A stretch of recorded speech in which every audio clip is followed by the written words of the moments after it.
Today in the show, we've got some cash, we've sold a property. Do we pay off the mortgage? Do we leave it in the offset account? We're going to talk about, can we really build wealth with ETFs, with shares, without buying property? We'll explain some things, and I've got some really cool things to look through. And also burnout, particularly for nurses. I know that there's a lot of nurses who listen to the show, and I hear you. You know, it's funny, Rach. I know I'm getting a bit ranty, but there are so many jobs that people do that are quite hard. And you can say that out loud. The job that I do is actually hard and is actually taxing. And anyway, we'll talk about that because I think it's a really good discussion point around this whole burnout thing. But until then, in the Facebook group, Hi Legends says Magical Koala. And just on that, in the Facebook group, guys, we've got this nickname thing happening now. You've seen my comments in there. It's here to stay. That's fine. But the minute ordinarily, if you're a dickhead or an asshole or a misogynist or a prick or anything like that, I'll just remove you from the Facebook group, okay? Again, just because you've got a nickname, if you're an asshole, if you're a cockhead, if you're a misogynist, if you're a racist pig, I'll still remove you. Is that too harsh, Rach? I'm coming in hot. I have a bit of anxiety. I'm just not putting up with people hiding behind stuff in the Facebook It's always group. the pineapples. It's always the pineapples. But anyway, not Magical Koala. I'll moderate hard. If you're a rude asshole, I don't want you anywhere near anything that I've got to do. Only I'm allowed to be the rude asshole. Woo. Hi Legends.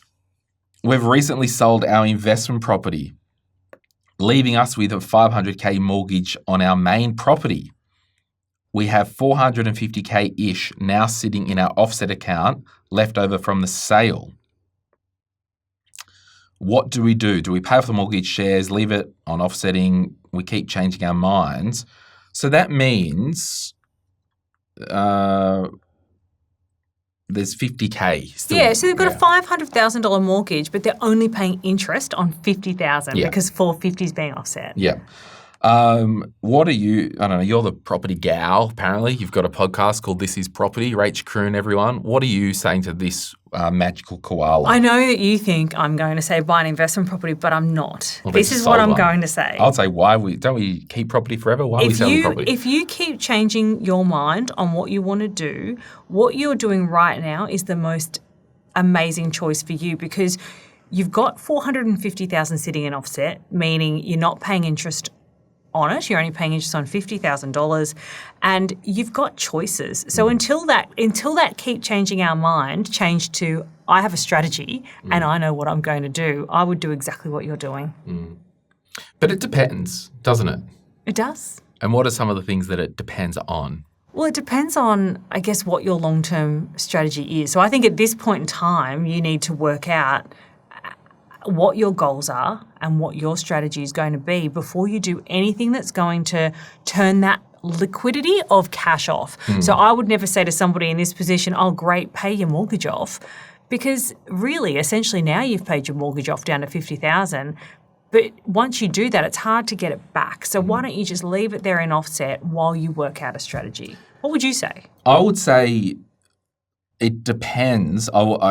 You're absolutely right, but my depends were different because we're different people.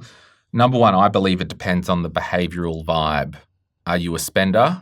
Are you going to go, we've got $450K now and we just death by 1,000 cuts. Pick. Yes. Depends on the behaviour. And I've just made some notes. I think also number two, it depends on the house / PPOR. And what I mean by that is where you're living, you're now effectively mortgage free. Are you happy with this house for the next 5 to 10 years? Say 5 years. Yep, we are.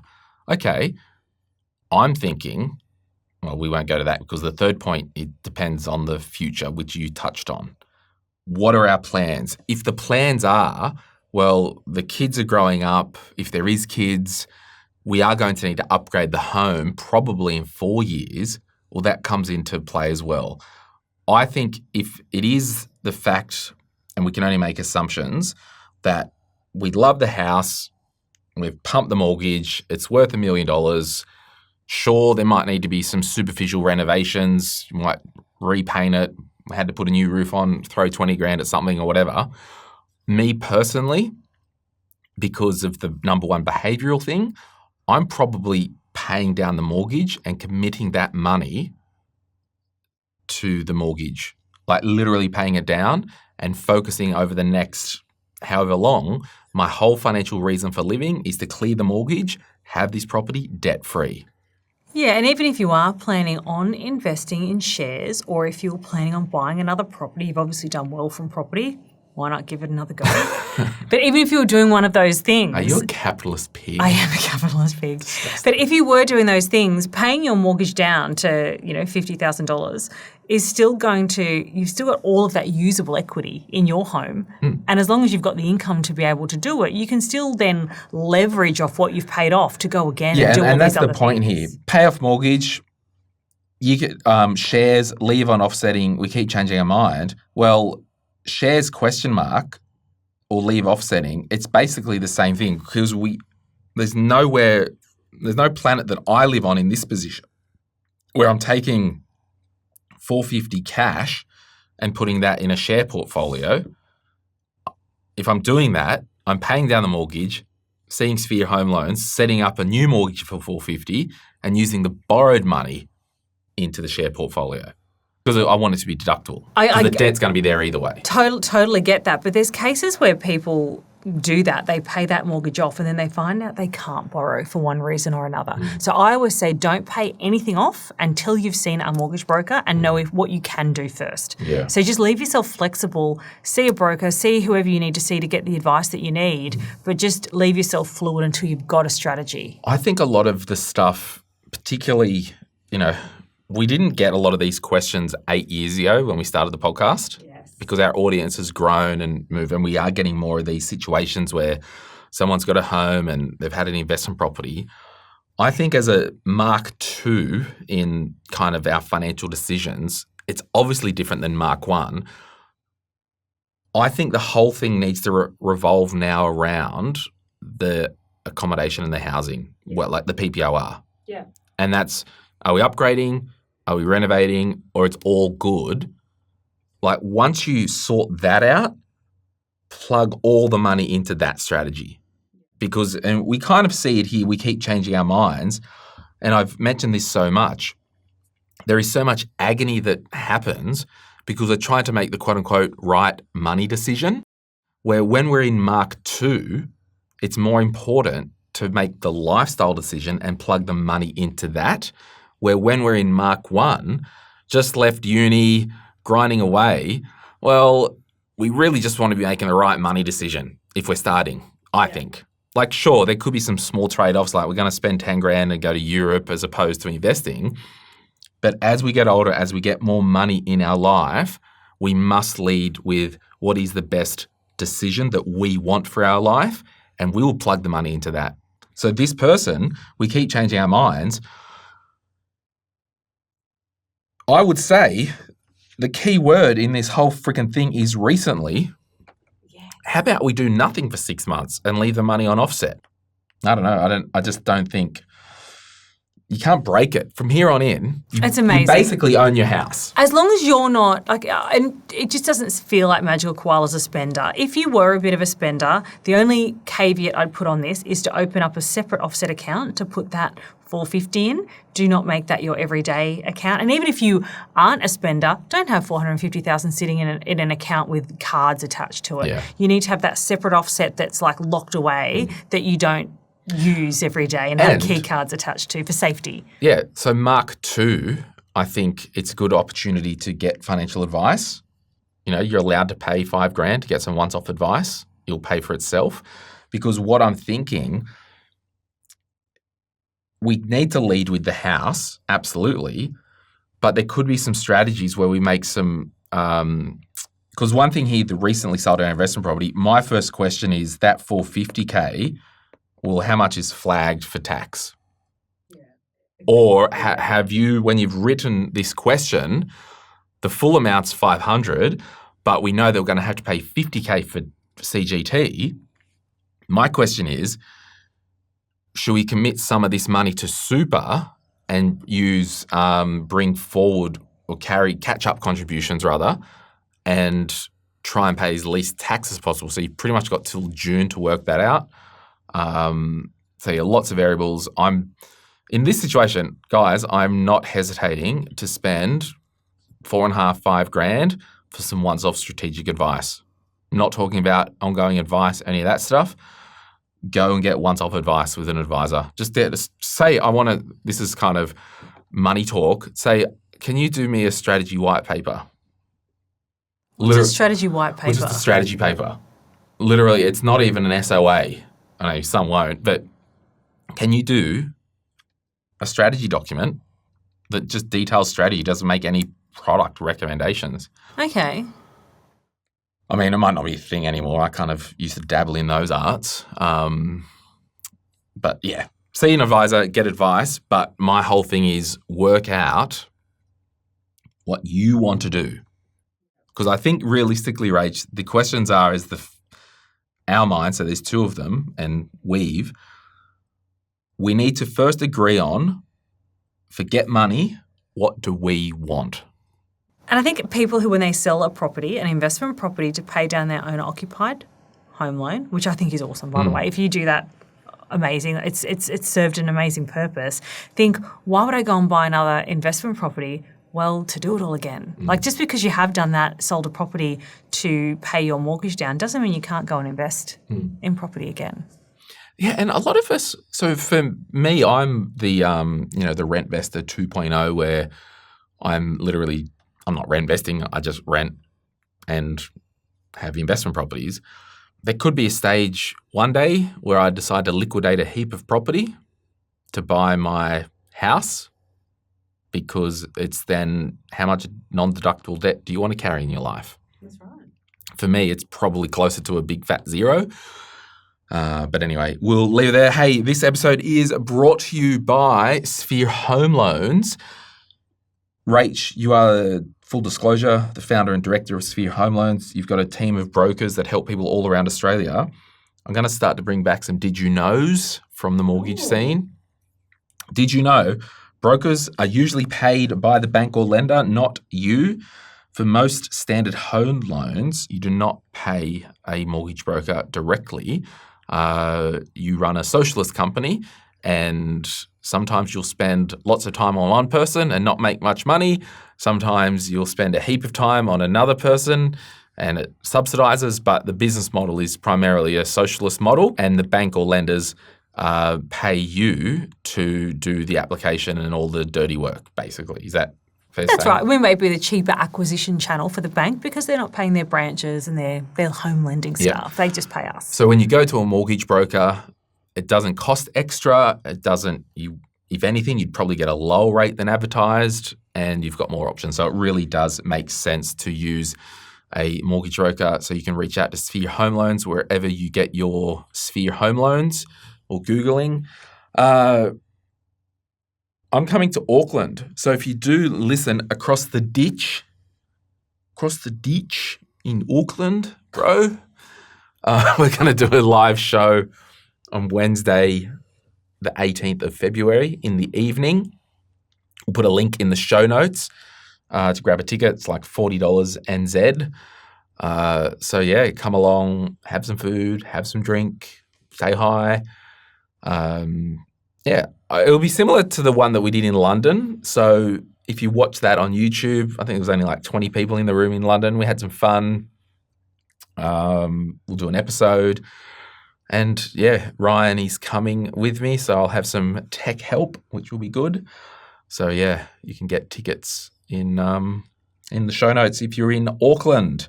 Well, my name is Glen James, joined by Rachel Kroon, and this is Money, Money, Money. Before we get into it, this show is general advice only, and I've got a license to provide that advice. Full details can be found in the show notes. I'm a former financial advisor. Now I do the Money, Money, Money podcast. If you're a regular here, we call it M3, and we do a podcast called Retire Right. I've got a book, The Quick Start Guide to Investing, is available wherever good books are sold. There's a link in the show notes if you want to turn up your investing to 11, or if you're just getting started. Let's get into it. Thank you so much for being here today. All right. Do you want to read this one, Rach? Yes. Early Days says, still very much in the early stages of my investing journey and learning as I go. I'm curious to hear different perspectives. Is it realistically possible to achieve financial freedom by consistently investing in ETFs over the long term without getting into property at all? Property investing is often talked about as the path to wealth, but is it truly a must, or can disciplined regular ETF investing alone get you there? Would love to hear your thoughts, experiences and lessons from those further along the journey.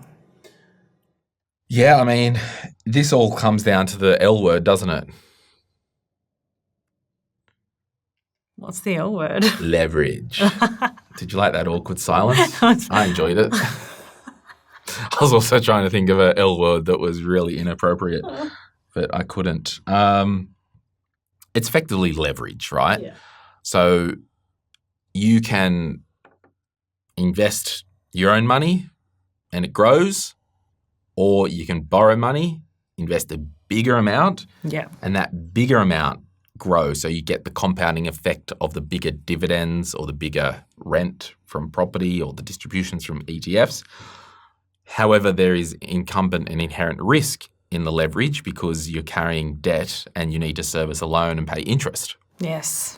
And ordinarily, if, for example, and I'm just drawing this, if there was a mortgage debt and the rate at the moment for a home loan was 5.5% that you invested, and then you invested to get 7.5% return, we know that return, 7.5 is higher than 5.5. So we call that the spread or arbitrage, they kind of call it, which is the difference. So realistically, you are paying 5.5, but we're receiving 7.5. So that 2.5% we wouldn't have had access to if not for the 5.5 in a big way. So all that to say is it is leverage, and it very much is possible to build significant wealth and be financially free without buying property, without borrowing money. And we'll go into some examples. And for those who are just listening, you will appreciate, I'll explain this in a way that does make sense if you're driving, but if you are watching, I've got some slides and we'll go from here. So if we start, okay, so what I've done is on the screen you'll see on the left-hand side age 20, 25, 30, 35, 45, 50 and 55, and the target is to have $1 million in savings by age 55. Now, what I've assumed here is the return is 9%. We've got to factor in inflation of 2.5%. I've just added a 1% for tax because this is really hard to do these projections when we don't know our tax rates, right? Because everyone's got a different tax rate, and the income that's earned from the dividends or the distributions or the shares, it would be different based on someone's tax rate. So the actual real return used is 5.5%, starting from zero. So what I've done just to show people, if we started investing at age 20, we've got 35 years of savings, $811 per month is what you would need to get to the $1 million at age 55. If you started at age 25, you wouldn't need $800 a month, you would need $1,100. If you started at age 30, you would need just under $1,600 a month to get to that $1 million. Age 35, $2,300, age 45, $6,000 a month, age 50, $14,000 a month, right? To get to $1 million based on these figures. Now, what I've also illustrated here is really important. It speaks to, so this first table speaks to the longer runway we have, the less money we need because the compounding does the heavy lifting, right? Where the second table here, same thing, age 20, 25, 30, 35, 45, 50, 55, amount of years saved. What I've shown you here is the actual required real return if you started later. So forget starting at age 20 or 25 or 30.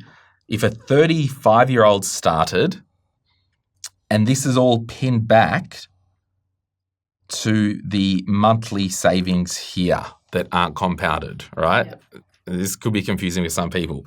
So basically what this works out, if I was 35 years old and still wanted to get to the $1 million at age 55, but I've only got $2,300 a month to invest to get there, I would need an interest rate of 8.87, okay, a nominal interest rate.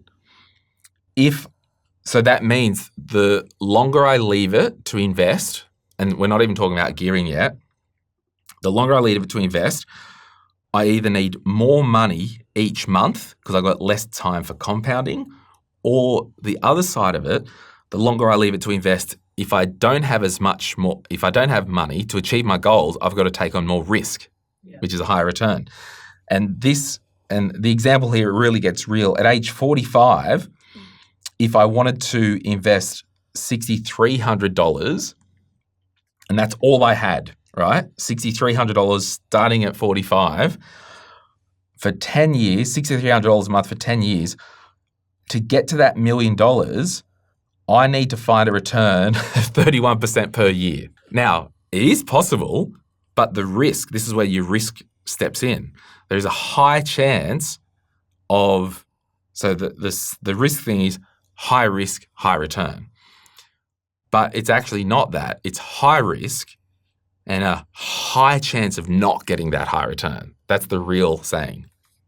So this is to just illustrate in terms of if you were wanting to build wealth, and this could be different asset classes, it could be anything. But the actual thing that I wanted to show you was the leverage side of the equation. And this is for illustration purposes only. It would be different because I don't know what, I guess I could have used a nominal, 90 grand income or an 80 grand income, but I didn't.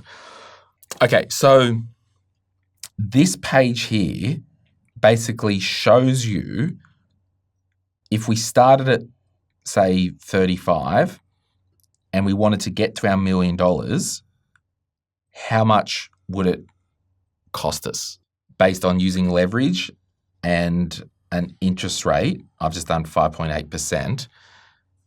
Basically, using leverage, the monthly P&I cost would be $2,100 using $400,000 invested, because there's no quote unquote personal contribution or monthly savings because we're not putting our own capital in. It's literally loan repayments. Yeah. So if we go back to age 35, if we didn't do anything in the ordinary course of business, if we started at age 35, we would need $2,300 a month to invest to get the $1 million, right?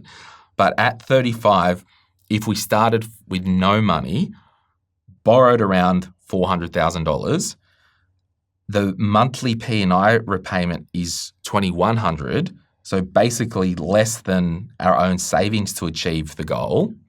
And a portion of this payment is tax deductible because it's for investment purposes. And it's not on the screen because I actually forgot to, it was a last minute thing I was going to put in, this table here, it basically is the cumulative amount of interest paid over the time from age 35 to 55. What we need to look at, the interest payment in the first year is going to be, well, the 35 year is going to be 17 grand. The next year it's 14,000, or at age 45, at age 40. At age 45, it goes down to $11,000 a year. So as time goes on, you pay less interest and you claim less, but at the start of the journey, you pay a higher interest amount and you would claim that on your tax return. So therefore, your contribution of $2,100 is the gross contribution, not the net contribution. So on paper, if you didn't want to start at age 20 to get to $1 million at age 55 by cash flowing it, you could theoretically jump in at age 35, borrow money, invest it, and it'll cost you less each month because the leverage is doing the lifting. Does that make sense? Yes. Ryan's in the room. Is that confusing? It is a little bit, but He said it's a little bit. it is a little bit, but I think it makes sense. Yeah. I think you just have to put a caveat that you've got to have the property there to borrow against and sufficient equity to be able to do that. Yes. And this is why this wasn't this was just an example of if you use leverage at 5.8%, sure, 400 grand loan, it's only $2,100 a month to get started. You'll get there fast because of the leverage. Yeah. And this is the problem. Everything on paper and spreadsheets with money and projections work until they don't. So going back to the question, is property investing truly a must, or can regular ETF investing alone get you there? Yes, it can, but you won't generally have the leverage power. Also, less risky along the way, and you may need to put more in. But you can borrow money like NAB equity loan. Is that what it's called? I'm having a mind blank. Equity builder, that's what it is. NAB equity builder will lend money to buy shares, which isn't a margin loan, but the interest rate's like 7-point-something%. So it's a lot higher. So you're getting leverage, but it goes back to that spread isn't there. So look, if that was all confusing, it's because it was. But I just tried to show it in a way that details that if you borrow money, the leverage will help do the heavy lifting. If you've got to pay for the leverage along the way, yes, you will be able to deduct the interest payments on tax along the way. So, the $2,100 a month isn't the net cash flow amount. And it all looks good on paper, but if you went down this road and started borrowing money, even if you had the house or that first question, they paid off the house, set up a $500K line of, or second mortgage or whatever, 500 grand thing, invested it. Sure, they're using that leverage to grow the wealth where we're effectively receiving the dividends and the distributions of 500K invested rather than not investing anything and not receiving any dividends, but we've got to pay for the debt along the way. And that's when the risk steps in. And it probably speaks more to, in Australia, if it's not investment property, it's not investing type vibes, banks will lend to property easier than they'll lend to equity. They're lumpier assets, they're less transactions. Someone can borrow 500 grand against their home to invest in shares tomorrow. Market has a conniption for 10 minutes, they freak out, they sell, end up losing their money because spreadsheets work, gearing works, money works, people don't. And that's what we've really got to understand is the behaviour behind it. I've seen a couple of money influencers over the last few months talk freely. 3 or 4 come to mind. and they are now saying that they're now millionaires. Okay. Awesome. Love that. We need more people to have more money because, I believe if more people have more money, hopefully more people will do good. Doesn't always happen. But I know most of those young influencers under, 35, the property leverage has done the lifting in their net worth, not the cash flowing into ETFs. I'm going to say buy a property. That's right. But to the actual question, starting to the investing journey, number one, take a read of my book, The Quick Start Guide to Investing. It will really help you position investing from a zero start. Then number two, I had clients, Rach, and one thing I didn't talk about was using superannuation and salary sacrifice as a legitimate wealth building endeavor. Yeah. The amount of clients that I had that didn't have investment properties and just literally put extra money into super, got to age 60, really healthy super balances, home was paid off, they didn't carry any of the risk of investing in shares, investing in property. They were happy to just cash flow their life and use superannuation. And effectively, when you're investing in superannuation, the tax saving is the heavy lifting. Because if you paid $5,000 a year, for example, making that number up out of nowhere, if you pay $5,000 a year less tax from using super, that $5,000 a year is effectively invested. So, in your portfolio of clients, when people were doing that, did any of them not have their own home and no property at all? Seldom. I had some people that lived in Sydney and just rented and just built wealth in super. Okay. I actually had a first home buyer get the first home buyer grant and stamp duty exemption when he was 65 and retired. We talked about that, you and I, on the Retire Right podcast. Yeah, I remember that. I remember that client. Yeah. Yes. And so it can be done. Yeah. The whole, with personal finance, it's this whole step back, keep it fundamental, live on less than you earn, invest the rest. Optimize the living part on less than you earn and you'll be able to invest more. Okay, you want to invest more, optimize that, you might have to earn more. I personally like to do 3 things with my financial life. I give some, I save some, and I spend some. And I do it in that order strategically. So my giving is first, my saving is second, which is investing, and spending third. So this is real fundamental stuff. And, there'll be a heap of things in the Facebook group, but it is the leverage doing the heavy lifting. And I will say, when it comes to people getting absolutely flushed financially in their life, the catastrophic flushes, a lot of it has been tied to property and leverage. Am I right? You can push back. You are right. At the end of the day, so many people who have lost lots of money, it's because they've leveraged up more than what they should into property, potentially bad investments. I'm thinking greenfields, sold, self-managed super fund, just totally getting screwed. But it's been a bad property investment and or over-leveraged. Yeah. And they're the ultimate flushes.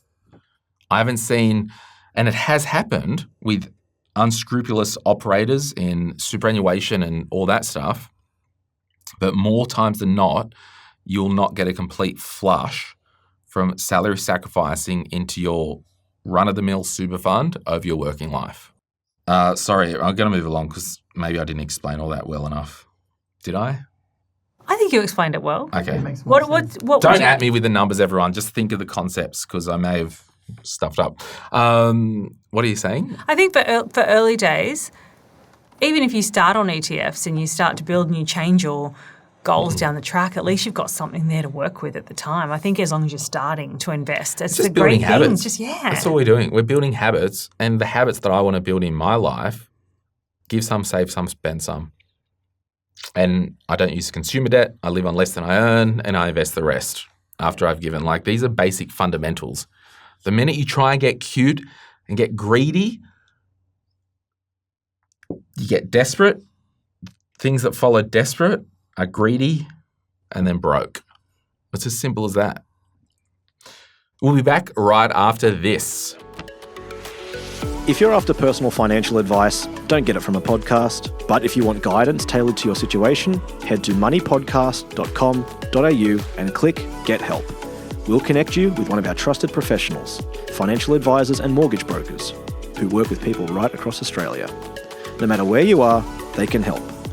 Now, before we get back to the show, a quick reminder to protect your financial life. That means having income protection sorted. It means having death cover if there's any debt or dependents relying on you. It means getting your personal insurance in order. Most people insure their car, they insure their house, but what about themselves? Sky Wealth, who support this podcast, are specialist financial advisors who can help you get the right cover in place. Their advice is often more comprehensive and better value than going direct through your super. Book a complimentary 15-minute chat at sky.com.au. That's skye.com.au. And they'll point you in the right direction. All right, we are back. Oh, everyone, let us know if you think, and you can say it in the Facebook group or comment on YouTube or Spotify. We usually did the community segment of the week, and I haven't done that this day because I didn't do it. I didn't prep for it. Where we go, oh, what was the worst financial decision you ever made? And like we read the answers. If it sucks and no one likes that, we won't prep it. But if it's fun, we'll do it. What do you reckon? I like the community segment. Do you like it, Ryan? Yeah, Ryan likes it. Ryan's in the studio. He's Bring it actually, because we've got more things happening now with YouTube, we've got shotgun mics that the stupid auto switcher doesn't work for. Ryan's helping more with the pre-production side of things with the podcast, with like prepping the slide templates like he's done here. Lovely job. There you go. Show everyone, Ryan. And also he's doing the switching.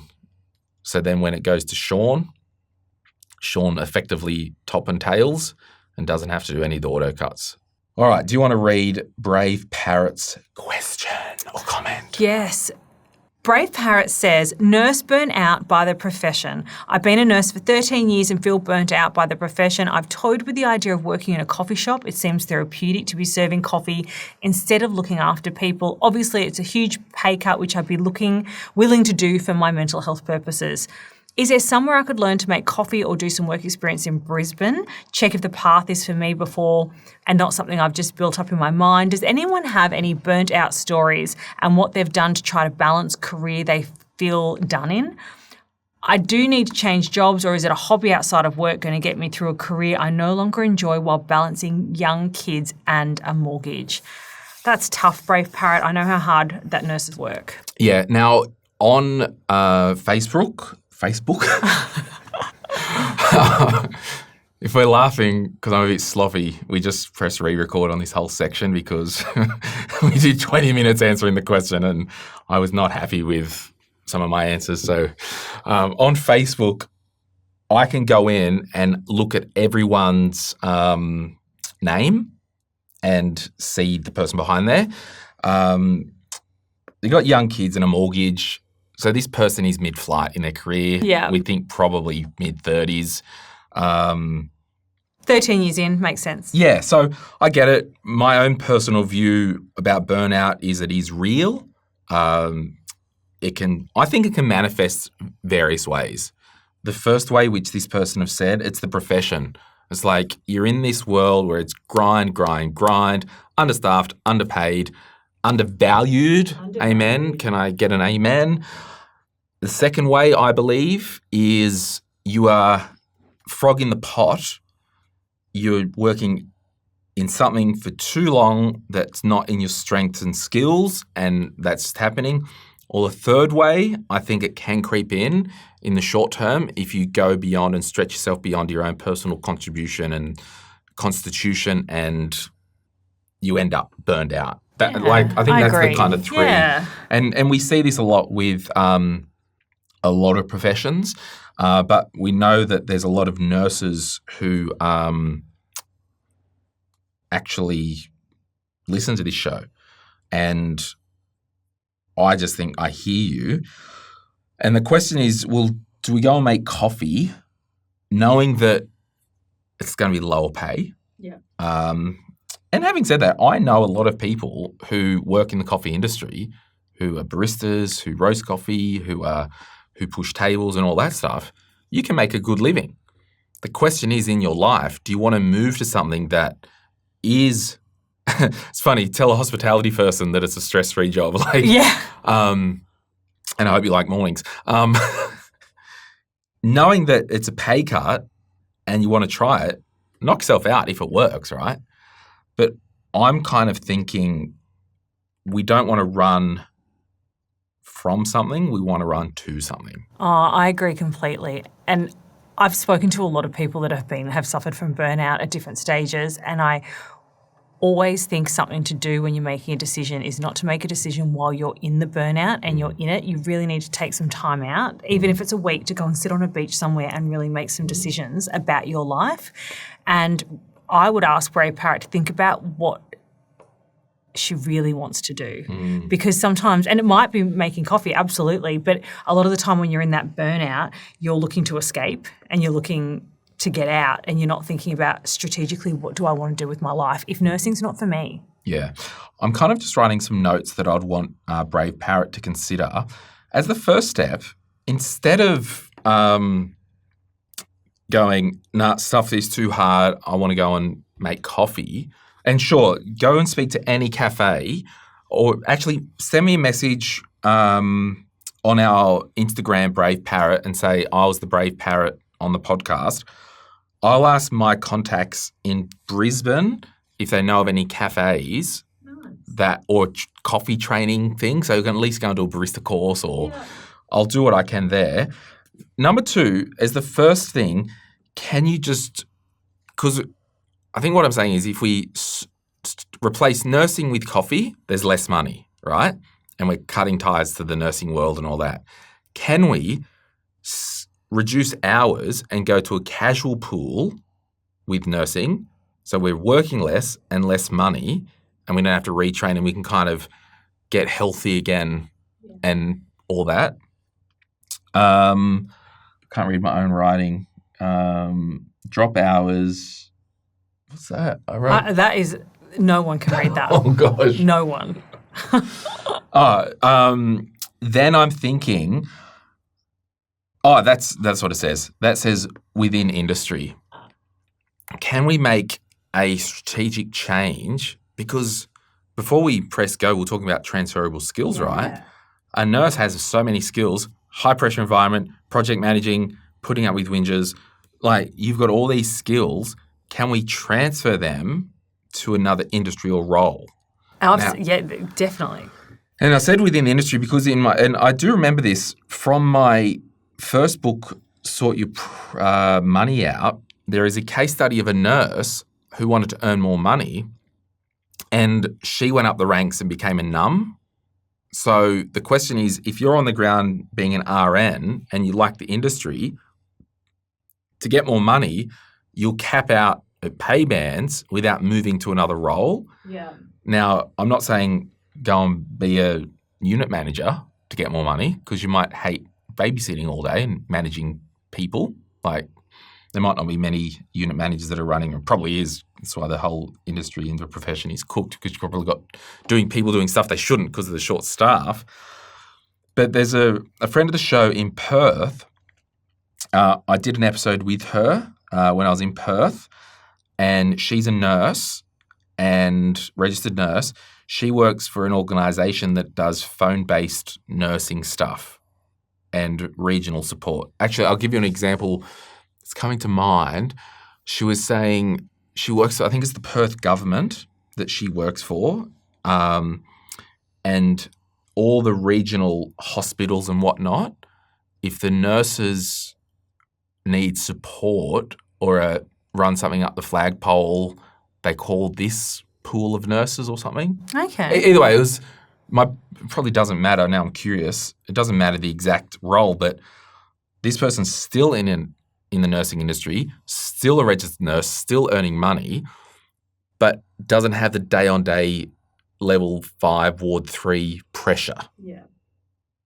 Can we be a nurse that does, and I'm not saying, and she's a people person, so it's probably not going to suit everyone.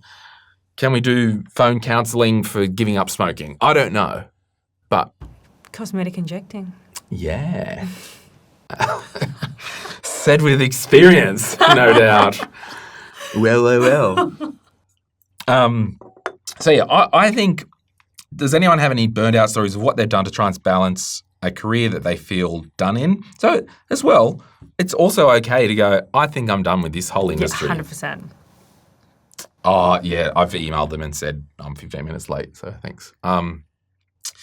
So let's just read now. Do you want to read what Mara said?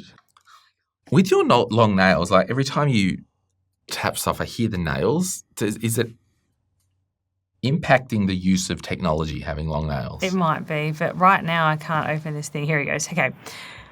Mara says, fellow nurse here, I work in a speciality that can really burn you out emotionally, plus I find I like variety.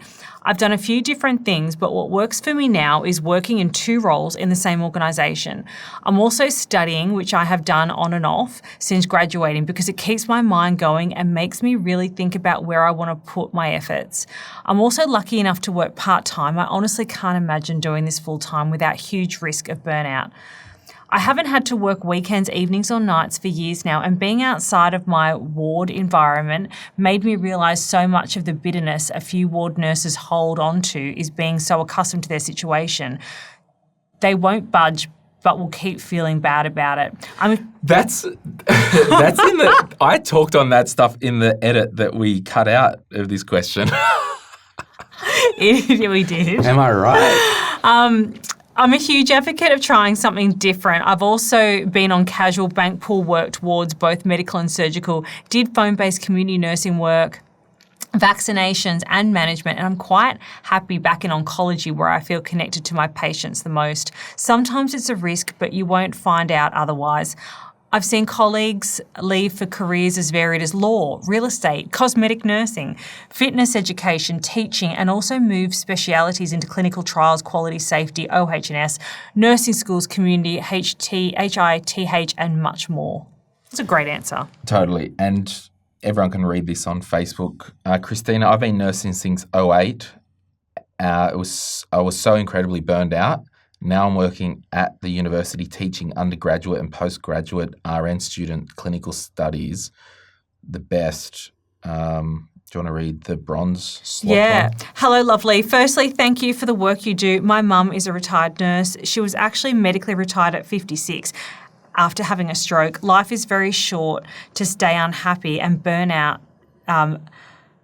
But you have great qualifications that could be put to use in a different way that maybe wouldn't mean burnout. What about things like school nurse or contract nursing, or even qualifying to do things like anti-wrinkle injections and setting up your own business? Being a barista would be exhausting and a lot less money. Now, you laughed at me when I said cosmetic injections, but I said that because I've seen a lot of people transition into those fields and their earning capacity is very different. Yeah, they're self-employed and they've got a lot of flexibility. Yeah, and it's like a lot of it is ungoverned. You know, there was a place near my house at Merriweather. They were charging like $400 for a session, shall we say, and I went to another place and they were charging $200 for a session. Oh. So there is profit and money in there, but I don't think we're running to something to get more money. I'm just saying if we can stay in the nursing world, yes, do something that uses our skills, do something that we enjoy with the chance of more money, I think I would rather encourage that than just going, it's all too hard, I want to go and make coffee just because it looks cool from the outside.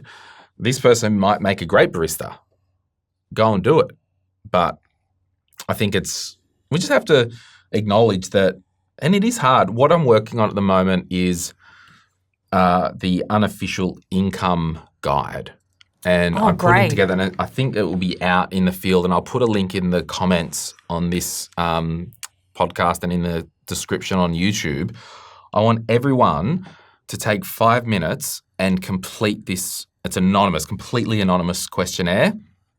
I want to know what your income is, what your role is, what your title is, the pathway that you got there, because there are so many jobs out there that so many good people like this nurse are qualified for that they don't know that's out there.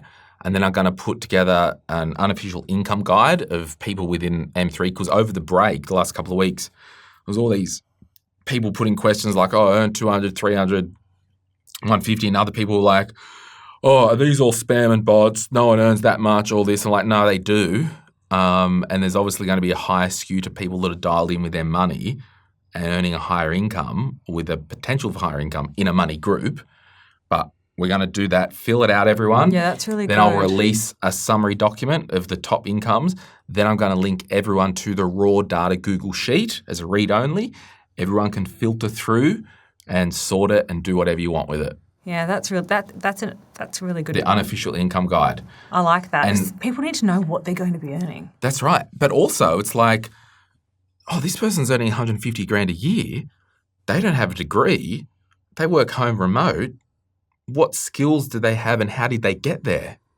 Yeah, and it's a huge range. I see Yeah. people with degrees earning half of what people who don't have degrees are doing, and they're working similar jobs. Yeah. People just need to understand what the income brackets are. But Totally. when I was looking at all those comments, I have to think, just because you're making more money doesn't mean you've got more financial clarity. No. And people on 200 grand a year still need the same advice. So I'd hate for anyone to feel like they couldn't share those questions because they have a big income, because you still have the same questions as everyone else. That's right. Everything's relative. Yeah.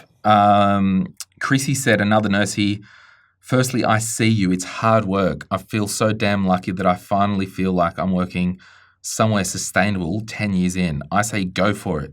I'll just start with asking around at any other cafes you frequent. Tell them that you're ready for a serious sabbatical and you're looking for help. I know Melbourne has some coffee training schools, but I'm not sure about Brisbane. They would. But people in the biz will know. It's nice to read all the stories here of people taking a big break and finding that beneficial. Good to know. I just say we hear you, and life's too short to keep doing stuff that you don't love or that's killing you. So just go for it. Get out there. I will send you a copy. I think we've got it in stock. Sort your career out and make more money. Look at what we value. Look how we can align our values into a job. Look for transferable skills. It's funny, I applied for a job the other day doing something casual because I just want some change in my life. What did you do? Well, a couple of years ago I did my Coxswain's near coastal at TAFE. Did I tell you? You definitely didn't tell I did me. the TAFE course. So Yeah. I've got the qualifications to master a commercial vessel up to 12 metres or 25 kilometres from the ocean, near coastal. Captain Glen, let's Yeah. go. And I'm like, I really want some variety in my life. I think if I work hard enough, I'll be able to still do this and do other stuff. And I had applied for jobs in Newcastle on the tugboats and all that and deckhands. And then, because I was on the cruise, and when we went to Cairns and Airlie Beach, so when I was 16, it was almost like, because I used to do scuba diving and had my advanced open water, it was that thing, do I just go to far north Queensland, be a dive master and live the dream, because I love boats, love diving and all that, and I never did. And then I'm up there, and then I got a cousin who's working on Hamilton Island, and I'm just thinking, I could probably do this, move up there for 3 months, just move up there, I can bank a heap of episodes, even do the odd episode from hotel or wherever I'm staying up there, and then just go find a job as a deckie for a couple of months casual, just to have some variety and contrast in my life. And then the more I researched and talking with my cousin who works on the island, because accommodation's expensive and you really want a full-time job to get the cheaper accommodation if you're on Hamilton Island, for example. And then I'm like, oh, maybe I'll just get a long-term furnished apartment in Airlie Beach for 3 months. And it was going to be like 25 grand. I'm like, yeah, maybe do it. Because it's not about the money. It's about contrasting my life and doing what I want to do. And then I'm like, if only I lived on a harbour, which I do. So there was a job. I applied for a job as a deckhand at one of the companies in Newcastle. It's a casual job. And I think if I could work it out, so I'll be like, yep, I can do Friday through Sunday. I'll just build my podcasting life around that. And if I get called in, I can be like, yeah, all right, and just cancel the recording with you and John that day if I got to work. But yeah. I am so wanting an update on this. Yeah, so I just wanted, while I'm not burned out, I get bored, and I want to really lean into I'm basically Kim Kardashian doing her legal degree. That's who I am. Call me Kim. I'm going to Call me start. KK. KK. So that's kind of what I'm personally doing. So I get it but not from a burnout sense, from a bored sense. Yeah. Yeah. I'm still back. You're still a deck and I can't move past it. A decky? It blows my mind. Yeah. No, I've done all my qualifications. I've got my RSA. I've got my first aid. I'm good, bro. I'm here for it. So I think the problem is I actually need to put the hustle in and go and probably get some experience somewhere on a commercial vessel before one of these bigger companies will hire someone. But I don't know if I can actually be bothered, so I'll end up probably not doing it. But if I get an interview, I'll be like, yeah. All right, next time you cancel on me, I'm going to go to the harbour. Yes, that's right. All right. Well, lastly, we will do this. I just listened to Glen's podcast on investing for kids. Investing in superannuation sounded pretty interesting. Just wondering, if I open a second super account to invest for my kid, she's 2 years old, would there be any extra fees to manage that account? Has anyone done this? Would love to hear your thoughts. Yes. Well, any type of investment account that you have, unless it's a dedicated brokerage, there will be fees. Now, if you're adding to that brokerage each month, you might have brokerage fees. If it's a platform like a Superhero, a Vanguard, a BetaShares Direct, you will have investing fees. That's just part of the deal, to have fees, brokerage, buy, sell, bloody whatever fees, platform fees. So the question is, yes, but I'm not worried because most super funds you're going to be under 0.7% anyway to set up probably less, even if you use an indexed option, if you did. That strategy, if you are new, a lot of people worry about, I want to invest for kids and all that stuff. If you're 40 years old and you've got kids, in 20 years' time, you've got access to your super. So if you're over 40, or if you've got kids where by the time they get 18 or 25, whatever the date is, and you want to invest for them, if you can access your own super, you could set up a second account in your name only and just put money in there, put the kid as a binding nomination and beneficiary. So it's good for estate planning. It's out of your estate. It's just another account. And if you fell off the perch, that money goes direct to the kid anyway. Or keep adding to it. And then when the kid's 20, you might be over preservation age anyway, and you can withdraw it and give it to the kid. So I'm a big fan of using super for investing for kids if the situation fits. Another carve out there is you'd really want to do it if you are eligible for Centrelink at the time. Not that I think you need to not do this, but if you give money away 5 years before getting the pension, they'll deem it as an asset, all that stuff. But yeah, look, they're my thoughts on that. Do you have thoughts on that? Do you know that I have no thoughts on that. I did not know you could even open up a secondary account in super. Really? Yeah, I don't have a lot of experience in super. Yeah. So you could have an Australian super and a Aware super, a ART super. Guess what's in my super? property. You're a capitalist pig. All right, we'll leave it there. Thank you so much for having a watch, having a listen today. My name is Glen James, joined by Rach Kroon. And if you found this valuable, would you please send it to a friend or family member? We would really appreciate it. Bye. Any advice is general financial advice only, which does not take into account your objectives, financial situation, or needs. Because of that, you should consider if the advice is appropriate to you and your needs before acting on the information. If you do choose to buy a financial product, read the Product Disclosure Statement, PDS, and Target Market Determination, TMD, and obtain appropriate financial advice tailored to your needs. Simo Interactive Pty Ltd, the publisher of this podcast, and Glen James are authorised representatives of Money Sherpa Pty Ltd, which holds financial services license 451289. Opinions or comments from any guests on the podcast are theirs and not those of the host or the publisher or their respective license holders.